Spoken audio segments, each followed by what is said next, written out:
Una sa ating mga balita, prioridad ngayon ng pamahalaan ang relief and rehabilitation para sa mga naapektuhan ng Bagyong Ruby. Ay kay DILG Secretary Marojas, pinatututukan niya sa mga lokal na pamahalaan ang kalusugan ng mga evacuees. Ayon naman kay DSWD Secretary Dinky Suliman, nasa 62 milyong piso na ang kabuang halaga ng tulong na naipagkaloob sa mga sinalanta. Tiniyak din ng ahensya ang tuloy-tuloy na paghahatid ng relief goods sa mga sinalanta ng bagyo. Yan ang tinutukan ng aming kasamang si Haji Kaamino. Bagamat tapos na ang pananalasa ng Bagyong Ruby sa Eastern Samar, marami pa ring residente ang nananatili ngayon sa mga evacuation centers. Nasa phase 2 na ang operations ng national at local government ngayon dahil tapos na ang rescue efforts. Ibig sabihin, mas nakatutok na sila sa relief and rehabilitation para sa mga naapektuhan ng bagyo. 93,100 families ang kasalukuyang nananatili sa 804 na evacuation center sa buong Eastern Samar.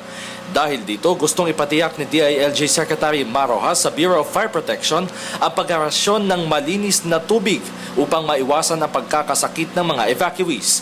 Bukod dito, nakatoka din sa Bureau of Fire Protection ang cleanup operations. Vice Gov, please coordinate with the responsible parties. What we want is regular delivery of clean water sa mga evacuation centers. So gagawa tayo ng rota, parang so many gallons here, so many gallons there, ganun, para makover natin yung mga evacuation centers. Lalaktawan natin yung mga nasa service nitong one pump ng luwa, di ba? Pero yung iba, basta gumawa na lang tayo ng mekanismo, no? Vice Gov, work with the city dream officer, Yes po. work with the provincial dream officer. Basta ang gusto natin, maasahan ni Sec Dinky na kung ano man ang schedule, every day may nagbabagsak ng malinis na tubig sa mga evac centers. Yes, Lalo na those ones na hindi nako-cover nung one pump na ito. Sa briefing kanina, nabanggit din ng pulisya na walang insidente ng looting sa mga commercial establishments. Kaya naman paiigtingin ang police presence sa mga transport terminals, relief hubs, NFA warehouses at mga palengke kung saan ide-deploy ang 4,000 personnel. Passable na ang halos lahat ng national highway sa Eastern Samar na nag-uugnay sa mga key cities dahil sa maagap na clearing operations ng DPWH at iba pang partner organizations. Nangako na ang Globe Telecom na gagawin nila ang lahat para maibalik ang signal ng kanilang network ngayong araw.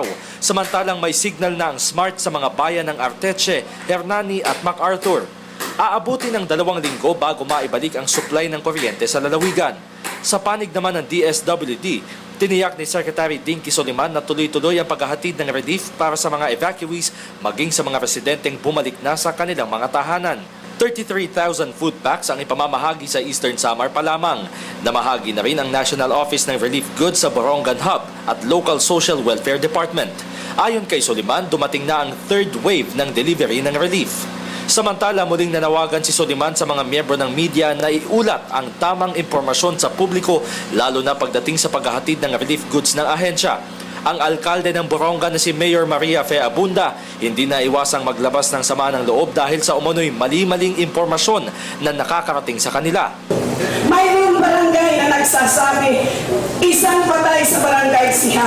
Paano nangyari na masamantala ang ating kapitan? Kausap ko before tayo mag-meeting dito, nawala po. So, nakikiusap lang naman po ako. Disaster na nga, di-disasterin pa yung mga istorya na hindi tama. Huwag naman po. Sa pinakahuling tala ng PDRRMO, 12 na ang namatay sa pananalasan ng Bagyong Ruby. 4 dito ay mula sa Borongan, 4 sa Bayan ng Sulat, 3 sa Oras at 1 sa Dolores. Isinailalim na din sa state of calamity ang Eastern Samar kaya naman 30% ng quick response funds ay maaari nang gamitin ng sangguniang panlalawigan. Kasama sina Marlon Guardiario at cameraman Joel Mamaril para sa Telebisyon ng Bayan. Haji Kaamino, Eastern Samar.